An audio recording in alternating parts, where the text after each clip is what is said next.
சூப்பரா இருந்தது. என்ன பிடிச்சிருந்தது படம்?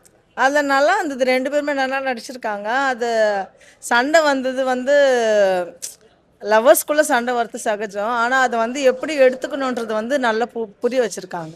ஒரே லவ்வாக இருக்குது ப்ரோ படம். டைட்டிலுக்கு ஏற்ற மாதிரி தான் இருக்குது. அது இல்லாமல் பார்த்தீங்கன்னா லவ்வை பற்றி அதிகமாக சொல்லியிருக்காங்க. ஃபேமிலியும் இருக்குது, என்டர்டைன்மெண்ட்டாகவும் இருக்குது படம்.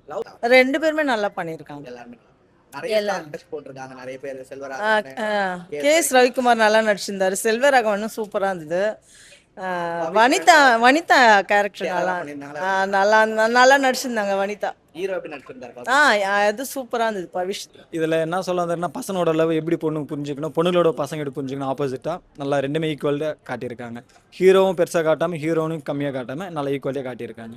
ரியல் எஸ்டேட்டே இருக்குது. இப்போ இருக்கிற சுச்சுவேஷனில், இப்போ இருக்கிற ஜென்ரேஷனில் இந்த படம் ரொம்ப இம்பார்ட்டண்ட்டாக இருக்குது. இதில் வந்து அண்டர்ஸ்டாண்டிங்காக இருக்கணும், புரிஞ்சுக்கணும், பிரியக்கூடாது. எந்த பிரச்சனைனாலும் ஒன்றாவே இருக்கணும். பாட்டு, சாங், எல்லாமே நல்லா இருக்கு. எல்லாமே பர்టిక్యులரா உங்களுக்கு பிடிச்சதுன்னா என்ன சொல்லுவீங்க? இல்லை, படம் ஃபுல்லாகவே எனக்கு பிடிச்சிருந்தது. நல்லா இருந்தது. என்ஜாய் பண்ணி தான் பார்த்தேன். யார் யாருக்கா இந்த படம் பார்க்கணும்? எல்லாருமே பார்க்கலாம். நல்லா இருந்தது படம். இப்போ இருக்கிற ஜென்ரேஷனில் பசங்க தான் பொண்ணுங்களை கொடுத்து லவ் தேடிக்கிறாங்க. பட் இந்த படத்தில் ஆப்போசிட்டாக காட்டியிருக்காங்க. ஃபஸ்ட்டு பையன் செஞ்சுட்டு செகண்ட் வந்து பொண்ணு செய்கிற மாதிரி காட்டியிருக்காங்க. ஸ்டோரி டிஃப்ரெண்ட்டாக இருக்குது. ஸ்டோரி வைஸ் பார்த்தீங்கன்னா டிஃப்ரெண்ட்டாக இருக்குது. ஒரு ஃபேமிலி, கிட்ஸ், ஃப்ரெண்ட்ஸோட என்டர்டைன்மெண்ட்டாக பார்க்கலாம் படம். அதான் ஒரு பொண்ணை எப்படி புரிஞ்சிக்கணும், எல்லாம் பாய்ஸும்னால பொண்ணு மட்டும் கெட்டு போகுதுல்ல, அதை நல்லா கிளியராக சொல்லியிருக்காங்க. அவ்வளோதான். பொண்ணும் ஹீரோவும் ஹீரோயினும் நல்லா இருக்கு ப்ரோ. ஈக்குவலிட்டியாக தான் காட்டியிருக்காங்க. ஒருத்தர் கம்மியாக காட்டல, ஒருத்தர் அதிகமாக காட்டல. 2 பேரும் ஈக்குவலாக தான் காட்டியிருக்காங்க. படம் வருத்தா இருக்குது, பார்க்கலாம். சப்போஸ் லவ் ஸ்டோரி மாதிரி இருக்குதா? இல்லை, கொஞ்சம் டிஃப்ரெண்ட்டாக தான். யாரோட ஆக்டிங் ரொம்ப பிடிச்சிருக்கு?